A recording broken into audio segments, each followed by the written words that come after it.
ناکار اخلاق هغې باندې ژوند تیر نه کړي. د یوه معاملاتو کې چرم دوکې شوکې او دروغ ونه کړي. لکه الله رب العالمین موږ او ستاسو نبي کریم صلی الله علیه وسلم هغه په نیکو اخلاقو رالیږلی. هغه دنیا ته د اخلاقو ژوند راوړی دی. هغه دنیا ته اخلاقي ژوند ښودلی دی.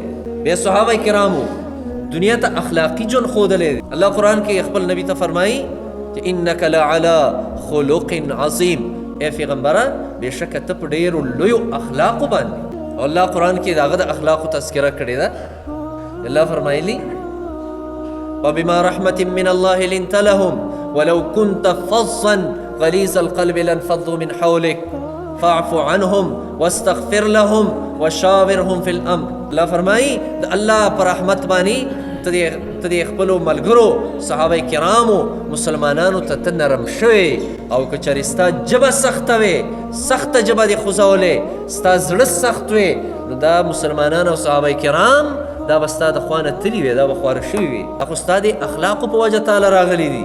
ځکه د نیکو اخلاقو انسان د هغه خواله خلک راځي. بد اخلاقه نه خلک لرې لرې تښتي. ځکه د دین د دعوت دپاره، د اسلام د خورولو دپاره، د ایمان د دعوت دپاره اخلاق ضروري دي. اخلاق ضروري دي. صحابه کرام هغوی ژوند هغه د بیانونو او د تقریرونو ژوند نه و، هغه د اوږدو اوږدو خبرو ژوند نه و. صحابه کرامو خپل ځان بدل کړی و، تبدیلي په خپل ځان کې راوستې وه. نو بیا ډېر مختصر دعوت خلکو ته ورکو او ته یې فرمایل کونو مثلنا، زمونږ غونته شئ. بس دا د هغوی دعوت و. صحابي هغه به چې تا لیده، علامه اقبال رحمت الله علیه فرمایي داسې به دې لیده هغه به انسان و، او حقیقت کې به هر صحابي قرآن و.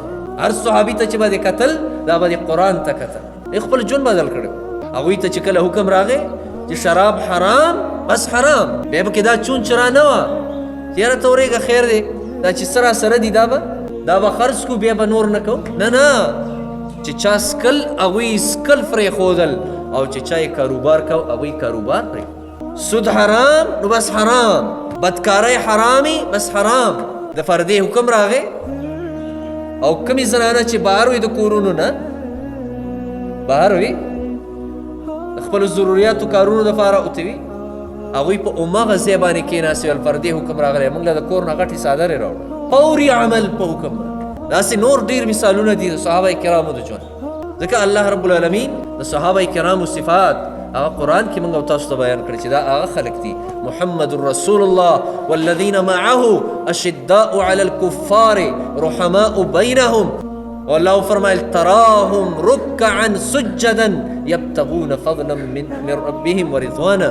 محمد صلی الله علیه وسلم او د سره ملګري دا کافرو سره سختی کوونکي د ایمان والو سره نرمي کوونکي. ځکه خپل اخلاق به بدلول غواړي، اخلاق به بدلول غواړي. اخلاق تبدیلی ضروری ده. اخلاق نبی کریم صلی الله علیه وسلم هغه فرمایي بعثت لاتمم مکارم الاخلاق. زه دې دپاره دنیا ته رالیږلی شوی یم، زما د پیغمبرۍ مقصد دا دی چې زه خلکو کې د اخلاقو ژوند پوره کړم. ځکه د قیامت په ورځ باندې د ټولو نه وزني څیز په تله کې هغه ستا تهجد نه دی، هغه ستا روجې نه دي. نبی کریم صلی الله علیه وسلم فرمایلی د منځونو او د روجو نه ډېر زیات وزندار څیز به د قیامت په ورځ باندې په تله د مؤمن کې هغه به سي، هغه به د نیک اخلاق. دا الله تله درنوي، ځکه خپله تله د درنولو ده. د هر مشر عزت دا اخلاق دی. ستانه عمر کې لږم مشر دی، د هغه قدر کوه، د هغه عزت کوه.